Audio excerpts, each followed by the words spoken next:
Hi there. In shoulder dystocia birth injury cases, some of the most important testimony is that of a nurse. They really can make or break a case. Here's why. A doctor is always going to write up a note that protects him or her. He or she is going to write it up and say, I did all of the sequences of and maneuvers and did them in the correct position and in the correct order. I didn't use too much force, and the baby just happened to be delivered with a brachial plexus nerve injury.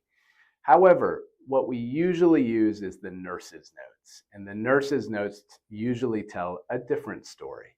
You see, the nurses are super involved. They're thinking about the patient, they're with the patient for a long period of time.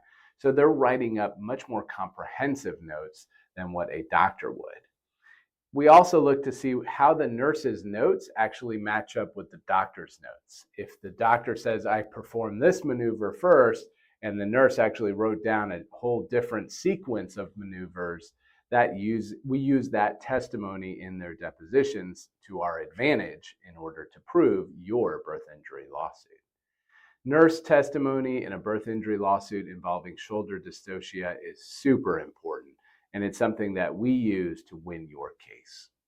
If you have a loved one who suffered a brachial plexus injury and it was due to a shoulder dystocia delivery, then you might have a birth injury case and you really should speak to a birth injury lawyer.